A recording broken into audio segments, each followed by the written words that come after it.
ನಮಸ್ಕಾರ ಸ್ನೇಹಿತರೆ, ನಮ್ಮ ಚಾನೆಲಿಗೆ ಸ್ವಾಗತ ಸುಸ್ವಾಗತ. ಲೈಫ್ ಟ್ಯಾಕ್ಸ್ ಕನ್ನಡ, ಇದು ನಿಜ ಜೀವನದ ಜೀವಂತ ಕಥೆ. ಇವತ್ತು ನಾವು ಮಾತಾಡುತ್ತಿರುವುದು ಒಬ್ಬ ಧೀರ ಯೋಧನ ಕಥೆ, ಸಂಗೊಳ್ಳಿ ರಾಯಣ್ಣ. ಬ್ರಿಟಿಷರನ್ನು ನಡಗಿಸಿದ ಕ್ರಾಂತಿವೀರ. ಇದು ಕೇವಲ ಒಂದು ಕಥೆಯಲ್ಲ, ಇದು ದೇಶಭಕ್ತಿಯ ಜ್ವಾಲೆ.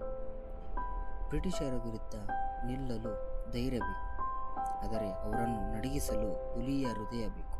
ಅವನೇ ಸಂಗೊಳ್ಳಿ ರಾಯಣ್ಣ.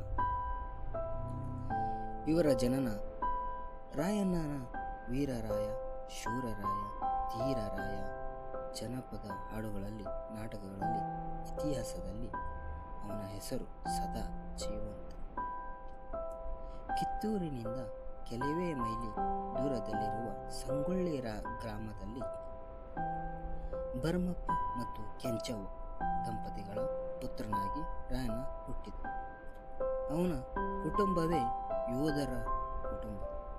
ಅವನ ಅಜ್ಜ ರೋಗಪ್ಪ ದೇಸಾಯಿ ಯುದ್ಧದಲ್ಲಿ ತೋರಿದ ಶೌರ್ಯಕ್ಕೆ 1000 ಒಂಟೆಗಳ ಸರದಾರ ಎಂಬ ಬಿರುದು ಪಡೆದಿದ್ದ. ರಾಯಣ್ಣನ ತಂದೆ ಭರಮಪ್ಪ ಒಬ್ಬ ಮಹಾನ್ ಸಾಹಸಿ. ಕಿತ್ತೂರಿನ ಜನರಿಗೆ ಕಾಟ ಕೊಡುತ್ತಿದ್ದ ಹೆಬ್ಬುಲಿಯನ್ನು ಕೊಂದ ಜನರ ಪ್ರಾಣ ಉಳಿಸಿದ. ಈ ಸಾಹಸಕ್ಕೆ ಕಿತ್ತೂರಿನ ಮಹಾರಾಜ ಮಲ್ಲಸರಾಜ ದೇಸಾಯಿ ಅವರಿಗೆ ರಕ್ತಮಾನ್ಯ ಭೂಮಿಯನ್ನು ನೀಡಿದ. ಸಂಗೊಳ್ಳಿಯ ಗರಡಿ ಮನೆ ರಾಯಣ್ಣನ ಶೌರ್ಯ ಬೆಳೆದ ಸ್ಥಳ.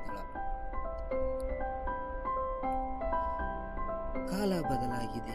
ರಾಯಣ್ಣ ಕಿತ್ತೂರಿನ ಸೇನೆಗೆ ಸೇರಿದ್ದ. ಧೈರ್ಯದ ಚಿಹ್ನೆ, ಕಿತ್ತೂರು ರಾಣಿ ಚೆನ್ನಮ್ಮ ಅವರ ವಿಶ್ವಾಸದ ಯೋಧನಾಗಿ ಬೆಳೆದ. ಅವನು ಕೇವಲ ಯೋಧನಲ್ಲ, ಅವನು ನಿಷ್ಠೆಯ ಪ್ರತೀಕ. ಕಿತ್ತೂರಿನ ಸೇನಾಧಿಪತಿಯಾಗಿ ರಾಯಣ್ಣ ಒಂದು ವಿಭಿನ್ನ ಯುದ್ಧ ತಂತ್ರವನ್ನು ಆಯ್ಕೆ ಮಾಡಿಕೊಂಡ. ಅವನು ಗೆರಿಲ್ಲಾ ಯುದ್ಧವನ್ನು ಆರಂಭಿಸಿದ.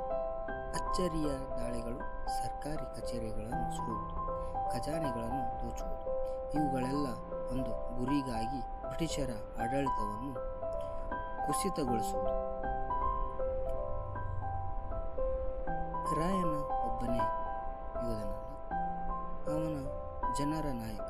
ಕುರುಬ, ಬೇಡ, ಲಿಂಗಾಯತ, ಮುಸ್ಲಿಂ ಎಲ್ಲ ಸಮುದಾಯದ ಜನರನ್ನು ಸೇರಿಸಿ ಒಂದು ಶಕ್ತಿಶಾಲಿ ಸೇನೆಯನ್ನು ನಿರ್ಮಿಸಿದ. ಇದು ಕೇವಲ ಯುದ್ಧವಲ್ಲ, ಇದು ಜನರ ಕ್ರಾಂತಿ.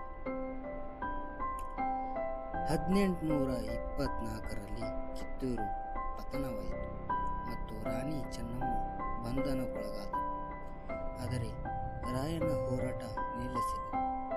ಅವನ ಗುರಿ ಒಂದೇ, ಶಿವಲಿಂಗಪ್ಪನನ್ನು ಮತ್ತೆ ಸಾಹಸನಕ್ಕೆ ತರಬೇಕು.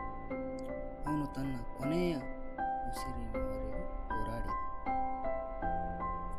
ಆದರೆ ಇತಿಹಾಸದ ಕ್ರೂರರು, ಸತ್ಯ, ದ್ರೋಹ, ಸ್ಥಳೀಯರ ದ್ರೋಹದಿಂದ 1830ರಲ್ಲಿ ರಾಯಣ್ಣ ಬಂಧನಕ್ಕೊಳಗಾದ.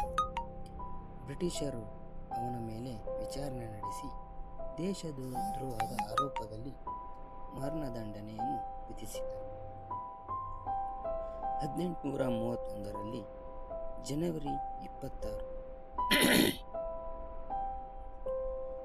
ಬೆಳಗಾವಿ ಜಿಲ್ಲೆಯ ನಂದಗಡದಲ್ಲಿ ಸಂಗೊಳ್ಳಿ ರಾಯಣ್ಣ ಗಲ್ಲುಗಂಬಕ್ಕೆ ಏರಿದ. ಅವನ ಜೊತೆ ಇನ್ನೂ 7 ಜನ ಅನುಯಾಯಿಗಳು. ಮರಣದಂಡನೆ, ಇನ್ನೂ 6 ಜನರಿಗೆ ಜೀವಾವಧಿ ಶಿಕ್ಷೆ.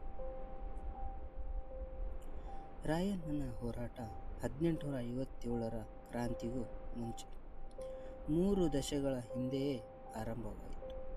ಅವನು ಕೇವಲ ಯೋಧನಲ್ಲ, ಕರ್ನಾಟಕದ ಹೆಮ್ಮೆ.